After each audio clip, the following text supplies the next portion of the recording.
নমস্কার বন্ধুরা, অঙ্কিতা রান্নাঘরে সবাইকে স্বাগত জানাচ্ছি। আজকে বানাবো তালের মালপোয়া। জন্মাষ্টমী প্রায় চলেই এলো। আজকে দেখাবো একদম পারফেক্ট মালপোয়া কিভাবে আপনারা বানিয়ে নিতে পারবেন। 2 কাপ আটা নিয়ে নিয়েছি, তার মধ্যে দিয়ে দিচ্ছি 1 কাপ পরিমাণে সুজি।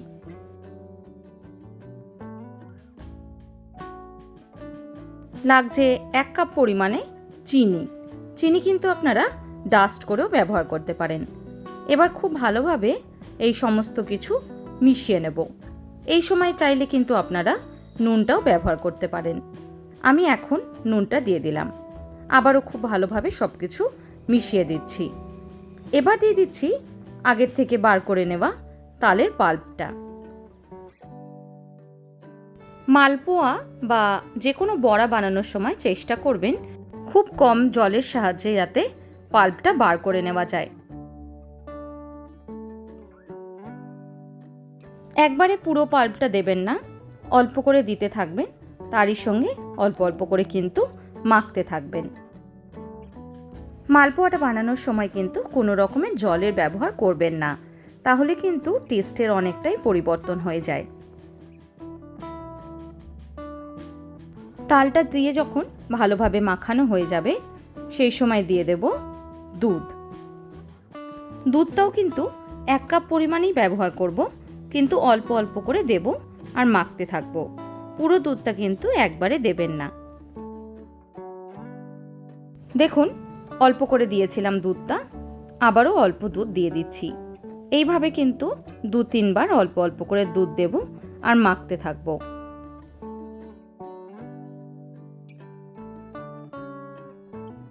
যেহেতু এই মালপোয়ার মধ্যে সুজি ব্যবহার করলাম, তাই সুজিটা কিন্তু অনেকটাই পরিমাণে ফুলে উঠবে, তাই দুধের পরিমাণটা কিন্তু একটু বেশিই লাগে। খুব ভালো করে কিন্তু ফেটাতে হবে। যত ভালো করে ফেটানো হবে মালপোয়াগুলো কিন্তু ততটাই সুন্দর গোল গোল ফুলে উঠবে।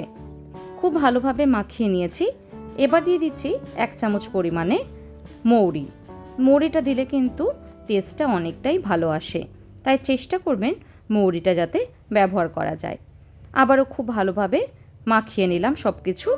তারপর ঢাকা দিয়ে এবার 30 মিনিটের মতন রেখে দেব। 30 মিনিট পর ঢাকাটাকে খুলে নিলাম।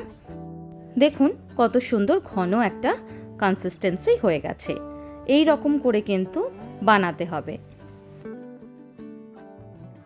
অন্যদিকে একটা কড়াইতে আমি বেশ কিছুটা রিফাইন্ড অয়েল নিয়ে নিয়েছি।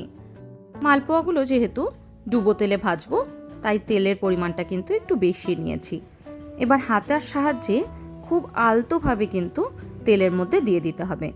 খুব বেশি উঁচু থেকে দেবেন না, তাহলে কিন্তু ছড়িয়ে যায়।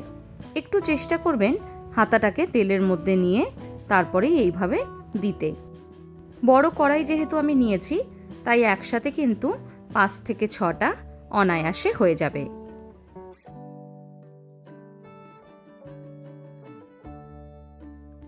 ভালোভাবে ফেটানো হলে দেখুন এই রকম কিন্তু ফুলতে থাকে। তেলে দেওয়ার সাথে সাথে কিন্তু অনেকটাই পরিমাণে দেখুন ফুলতে লেগেছে।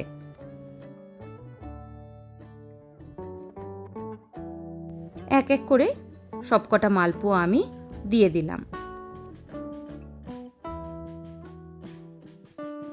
যে টিপসগুলো আমি দিচ্ছি ওইগুলো একটু ফলো করে করার চেষ্টা করবেন, তাহলে কিন্তু মালপোয়াটা একদম পারফেক্ট তৈরি হবে। সবকটা মালপোয়া দিয়ে এইভাবে কিন্তু এবার ওপর দিয়ে তেল দিয়ে দিতে হবে। এর ফলে খুব সুন্দর করে কিন্তু ওপরটাও ফুলতে থাকবে। গ্যাসের ফ্লেমটাকে কিন্তু অবশ্যই লো টু মিডিয়ামে করে রাখবেন। এক পিঠটা রং ধরতে শুরু করলে উল্টে দিয়ে অন্য পিঠটাও কিন্তু খুব ভালো করে ভেজে নেব। এই মালপোয়াগুলো কিন্তু বেশ লাল লাল করে ভাজতে হবে, তাহলেই কিন্তু তার স্বাদ অনেকটাই পরিমাণে বেরিয়ে আসে।